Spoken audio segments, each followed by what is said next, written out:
O Ministério Apostólico De Volta à Palavra apresenta De Volta à Palavra, com Bispo Alexandre Rodrigues. Uma voz profética, preparando o caminho para a segunda vinda de Cristo. Voz do que clama no deserto, preparai o caminho do Senhor. A graça e a paz do Senhor Jesus estejam com todos vocês nesta manhã de sábado. Hoje falaremos sobre a origem do Natal, que é o paganismo. Talvez você que está em casa comemore o Natal, goste da comemoração do Natal, mas se você é alguém correto diante de Deus, se você é um homem de Deus, uma mulher de Deus, um servo de Deus, então precisa escutar até o fim esta palavra que hoje vamos ministrar. Devemos levar em consideração que o papel da igreja é o de ser coluna e baluarte da verdade. A igreja de Jesus Cristo precisa sustentar a verdade de Deus. Isso está em 1 Timóteo, capítulo 3, versículo 15, quando Paulo afirma: para que se eu tardar, fique ciente de como se deve proceder na casa de Deus, que é a igreja do Deus vivo, coluna e baluarte da verdade. Portanto, a igreja do Senhor é coluna e baluarte da verdade, e por isso estamos aqui para trazer o testemunho de que os cristãos precisam abrir os olhos para a realidade, o que de fato estão comemorando quando em 25 de dezembro fazem suas festas natalinas. E para isso eu quero lembrá-lo de que a Bíblia fala-nos de 3 doutrinas. Preste atenção. Em João capítulo 7, versículo 16 e 17, nos fala da doutrina de Deus. Em Colossenses capítulo 2, versículo 22, nos fala das doutrinas dos homens. E ainda em 1 Timóteo 4, versículo 1, nos fala das doutrinas de demônios. A Bíblia nos diz que existe a doutrina de Deus, as doutrinas dos homens e as doutrinas de demônios. A qual dessas você que está em casa, você que ama ao Senhor, está seguindo?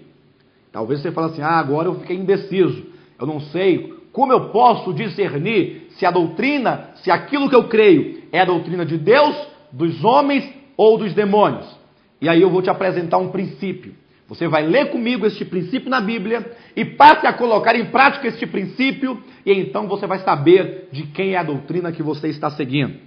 Aqui está o princípio em 1 Coríntios, considere comigo, capítulo 4, versículo 6, que diz: estas coisas, irmãos, apliquei-as figuradamente a mim mesmo e a Apolo, por vossa causa, para que pelo nosso exemplo aprendais isto: não ultrapasseis o que está escrito, a fim de que ninguém se ensoberbeça a favor de um em detrimento de outro. Está aqui o princípio: não ultrapasseis o que está escrito. Ou seja, a doutrina de Deus é exatamente o que está escrito, nem mais e nem menos. Não podemos conjecturar as possibilidades baseadas em nossas ambições, nossos desejos ou, quem sabe, nas tradições religiosas. A única fonte autorizada da conduta cristã e do procedimento da igreja é a Bíblia Sagrada, não sendo, portanto, adulterada. A Bíblia é a segurança e a certeza. A Bíblia é o parâmetro de conduta cristã para que você tenha plena convicção se a doutrina que você tem é de Deus ou não. Caso aquilo que você crê, ou você pratica, ou que o seu grupo cristão pratica e prega, não esteja na Bíblia, ou esteja sendo acrescentado à Bíblia, então não é a palavra de Deus. Pode ser que seja a doutrina de homens ou de demônios, menos a Bíblia Sagrada. Aqui está o princípio. 1 Coríntios, capítulo 4, versículo 6. Não ultrapasseis o que está escrito. E para os líderes religiosos, inclusive para aqueles que andam pregando que o Natal deve mesmo ser praticado, e que a árvore de Natal deve ser posta mesmo nas casas, e que deve praticar todo esse Natal pagão que nós vemos hoje, fica aqui este versículo de meditação. É o apóstolo Paulo dizendo, capítulo 4 de 2 Coríntios, versículo 2. Pelo contrário, rejeitamos as coisas que por vergonhosas se ocultam, não andando com astúcia, nem adulterando a palavra de Deus. Antes nos recomendamos a consciência de todo homem na presença de Deus pela manifestação da verdade. Homens de Deus e pregadores do nosso país, caso você escute essa mensagem, ouça, rejeitando as coisas que por vergonhosas se ocultam, não andando com astúcia, nem adulterando a palavra de Deus. Esse é o princípio que norteia a vida cristã e norteia a vida da igreja como coluna e baluarte da verdade. E eu quero perguntar a você, o dia 25 de dezembro é mesmo uma festa cristã? A prática do Papai Noel, da árvore de Natal, das guirlandas, dos presentes, das bolinhas que são penduradas nas árvores de Natal, eu pergunto para você, tudo isso é uma prática cristã? Isso está na Bíblia? Qual a relação que tudo isso tem com o nascimento de Jesus ou com a encarnação do Verbo? Talvez você não saiba responder. Talvez algum líder religioso diga, bem, biblicamente não tem nada disso escrito, mas eu trouxe algo escrito para você que está em casa. Eu fiz uma pesquisa profunda e eu quero apresentar para você, né, você que ama a palavra do Senhor, eu fiz aqui uma pesquisa em várias enciclopédias. Enciclopédia britânica, enciclopédia delta, a Barça, a americana, e eu quero ler uns trechos para você que está em casa, e você vai ter aí no seu televisor, aí o nome da enciclopédia, a página, para que se você quiser consultar, você leia com seus próprios olhos na própria enciclopédia. Eu trouxe essas referências seculares, porque as enciclopédias são as autoridades na história, porque nelas estão registrados a história dos povos e das civilizações. E, portanto, aqui está o depoimento e o testemunho, não de uma igreja evangélica, não de um grupo protestante, não de uma igrejinha michuruca, como no ano passado foi dito em rede nacional. Aqui está o depoimento dos historiadores. E veja lá, em nome de Jesus, o que diz a Enciclopédia Britânica de 1964, página 437. A data do dia 25 de dezembro foi fixada no ano de 440 depois de Cristo, a fim de cristianizar grandes festas pagãs realizadas neste dia. Tá aqui, querido, ó, porque depois vão dizer por aí, em programas talvez de maior audiência, porque tem uns pastorzinhos, umas igrejinhas, um povinho que não sabe de nada. Olha, Enciclopédia Britânica, a data atual foi fixada no ano de 440, a fim de cristianizar grandes festas pagãs. O que significa cristianizar festas pagãs? É pegar uma festa pagã e vestir uma roupagem cristã nela. É pegar um ídolo e dar a ela o nome de um santo. É pegar um demônio e dizer que é algum apóstolo ou algum homem que seguiu a Jesus Cristo. Continuando, que fala assim, olha, a festa mitraica, que celebrava o Natalis Invicti Solis, nascimento do vitorioso sol, e várias outras festividades decorrentes do solstício do inverno, como a Saturnália em Roma e os cultos solares entre os celtas e os germânicos. Aí o testemunho da Enciclopédia Britânica. Veja esse outro aqui, o testemunho aqui da nova Enciclopédia Barça, de 2000, que fala assim, olha, no ano 245, o teólogo Orígenes repudiava a ideia de se festejar o nascimento de Cristo como se ele fosse um faraó. É exatamente como se vê hoje. A prática do Natal, essa prática que se vê aí de tanta comida, bebida e festa e vinho, etc., isso aí é a comemoração de Cristo como se ele fosse um faraó. Diz aqui a nova Enciclopédia Barça, na página 262. Na verdade, A data de 25 de dezembro não se deve a um estrito aniversário cronológico, mas sim à substituição, com motivos cristãos, das antigas festas pagãs. E diz mais: a razão provável da adoção do dia 25 de dezembro é que os primeiros cristãos desejaram que a data coincidisse com a festa pagã dos romanos dedicada ao nascimento do sol inconquistado, que comemorava o solstício do inverno. Diz a Nova Enciclopédia Barça: no mundo romano, a Saturnália, comemorada em 17 de dezembro, era um período de alegria e troca de presentes. O dia 25 de dezembro era tido também como o dia do nascimento do misterioso deus iraniano Mitra, o sol da virtude. Vamos ler mais um testemunho de uma outra enciclopédia, para que vocês vejam que todas as enciclopédias possuem unanimidade em declarar o que é o dia 25 de dezembro e a festa do Natal. Está aqui a enciclopédia Delta Larousse, de 1979, diz assim na página 4736. A comemoração da data do nascimento de Jesus no dia 25 de dezembro não obedece, como se poderia crer, a uma indicação precisa contida nos evangelhos. Tal indicação não se encontra no Novo Testamento, sendo, pois, arbitrária a data da festa máxima da cristandade.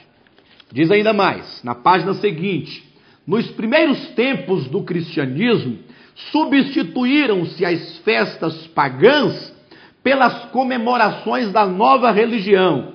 Assim, atenção, o clero romano teria eliminado a do solstício, celebrando em seu lugar o nascimento de Cristo. O clero romano, quando a igreja de Jesus Cristo tornou-se romana, quando ela deixa de ser igreja de Jesus para ser romana, então as autoridades romanas, agora aqueles que procuram substituir a Cristo e a sua palavra, eles resolveram pegar a festa pagã, trazer para o seio da igreja e dar a ela uma conotação cristã. Vamos ainda a mais um depoimento. Esta é da Enciclopédia Americana, que diz assim: a maioria dos costumes agora associados ao Natal originalmente não eram costumes cristãos, mas sim costumes pré-cristãos e não cristãos adotados pela igreja cristã. As Saturnais, festa romana celebrada em meados de dezembro, forneceram um modelo para muitos costumes festivos do Natal. Dessa celebração, por exemplo, derivam-se os banquetes suntuosos, a troca de presentes e a queima de velas. Queridos, eu esperei um ano para poder dizer isso para vocês. No ano passado, algumas mensagens evangélicas foram ministradas. Líderes religiosos falaram assim, nesses termos, perguntando àqueles que estavam em casa se eles já tinham adquirido as suas árvores de Natal. Teve um deles que falou assim: eu já adquiri a minha, inclusive.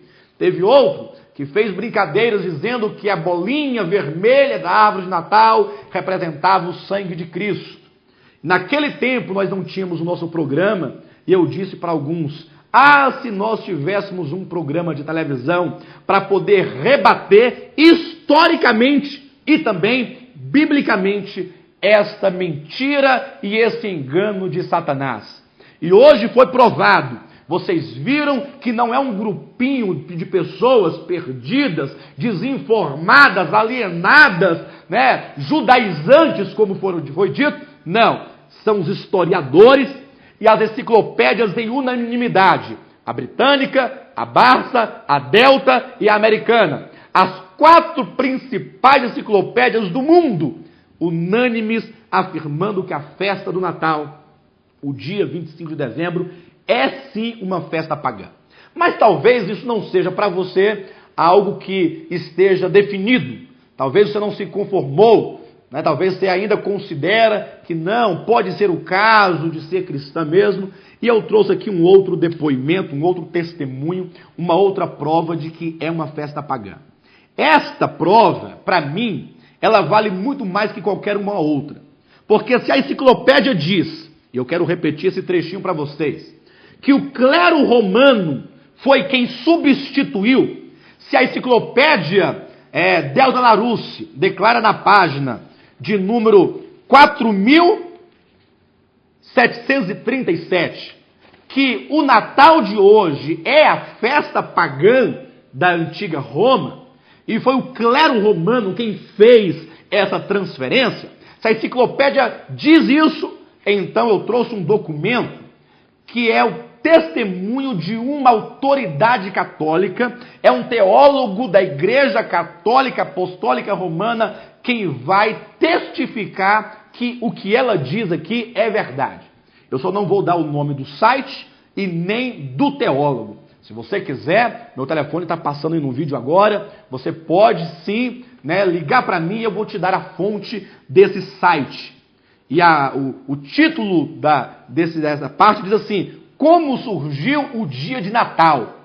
E responde então um teólogo da Igreja Católica Apostólica Romana com as seguintes palavras, abre aspas: a Igreja, muito sabiamente, ao invés de destruir tudo o que era de origem pagã, depois de converter Roma ao cristianismo, procurou cristianizar os símbolos, as festas, os lugares pagãos, dando-lhes uma conotação cristã. Assim, o Coliseu, ao invés de ser destruído, foi cristianizado e recebeu uma grande cruz. O mesmo se deu com o panteão dos deuses romanos e etc. Presta atenção. O dia 25 de dezembro era a festa do sol para os pagãos, para mostrar-lhes que o verdadeiro sol é Jesus Cristo. A igreja começou a comemorar o nascimento de Cristo neste dia. Fecha aspas. Aqui é um documento de uma autoridade, não é de um leigo católico, é de um teólogo católico e está no seu site. Você vai ligar para mim e eu vou te fornecer o endereço do site e você vai ler com seus próprios olhos. Ele diz que a igreja foi sábia. E que consiste a sabedoria da Igreja Católica neste aspecto? Ela foi sábia porque diz ele, quando Roma se converteu ao cristianismo, o que ela fez? Ao invés de destruir as festas pagãs, os símbolos pagãos, não. Ela trouxe as festas pagãs para o seio da igreja. A isso ele chama de sabedoria e a isso a Bíblia chama de profanação e adulteração da palavra de Deus. Preste bem atenção. As festas pagãs foram trazidas para o seio da igreja, diz as enciclopédias e a autoridade da Igreja Católica Apostólica Romana, um teólogo que fala pela igreja.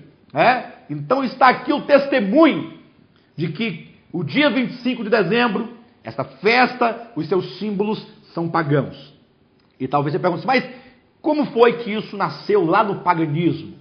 Ora, nós sabemos que o primeiro homem a se rebelar declaradamente contra Deus, de acordo com a Bíblia, foi Nirode. Todos os demais que vieram antes dele, certamente pecaram e certamente afrontaram a Deus. Mas Nirode foi aquele homem que promoveu a construção da Torre de Babel e da cidade de Babel, foi que fundou Babilônia, A Bíblia diz em Apocalipse capítulo 18, versículo 4, que Babilônia é a mãe de todas as meretrizes da terra, de todas as prostituições da terra. Então Nirode foi o fundador, está no capítulo 10 de Gênesis, verifique com a sua Bíblia. Então ele fundou ali e dali para frente começou então a prática do dia 25 de dezembro. Sabendo que os pagãos adoram as estrelas, a lua e o sol, adoram os exércitos do céu em lugar do Criador, então o mundo pagão, começando ali em Nirode, na Torre de Babel em diante, eles começaram a adorar os astros. E dentre todos os astros, eles elegeram o Sol por astro-rei, o maior astro. Então, o Deus em potencial, né, o Deus dos deuses, na mente pagã, era o Sol. Por isso, o dia 25 de dezembro, que era o dia da comemoração do aniversário de Nimrod, tornou-se, então, o dia do nascimento do Sol. Nimrod declarou-se ser o Sol, ser o astro-rei, seu Deus a quem todos deveriam adorar. Aí presta atenção na história. Tudo isso vocês vão encontrar em enciclopédias e história geral. Vocês vão poder encontrar e verificar essas coisas que nós estamos falando. Quando Nimrod morreu, a sua mulher Semiramis, ela cometeu incesto com o seu próprio filho. Com a morte do seu marido Nimrod, Semiramis, a mulher de Nimrod, começou a ter relações sexuais com o seu filho Tamuz. O que isso tem a ver com o Natal de hoje? Preste atenção. Ora, para que ela pudesse justificar a sua relação incestuosa com seu filho, ela teve que criar um mito, ela teve que criar uma ideia, e a partir dali começou essa prática com mais veemência. Semiramis disse que certa noite teve uma visão. Ela viu um tronco de árvore seco, e aí daquele tronco, ela viu quando aquele tronco que estava sem vida, de repente floresceu, de repente rejuvenesceu, e o tronco que outrora não tinha vida, agora se transformou numa grande árvore verde, um grande pinheiro verde, cheio de vida. Aí, através dessa visão, dessa intuição de Semiramis, ela passou a divulgar que o tronco seco representava o seu marido Nimrod, que havia morrido. Um tronco seco é o seu marido morto. E o tronco tornasse agora uma árvore verde, fresca, um pinheiro cheio de vida, era que o seu marido tinha voltado na pessoa do seu filho. O seu marido estava encarnado e reencarnado em Tamuz. Por isso ela mantinha a relação com Tamuz como se fosse o marido dela. Olha só como Satanás ele faz as coisas, E aí as coisas vão tomando dimensão. E Tamuz, então, passou a comemorar o seu próprio aniversário em 25 de dezembro também, onde era dito que ele era o Sol, o astro-rei, o Sol invicto. Isso era feito no solstício de inverno. Daí começou-se as práticas de ter uma árvore, cada pessoa ter um pinheiro em sua casa. Preste atenção. A árvore de Natal, então, surge neste momento.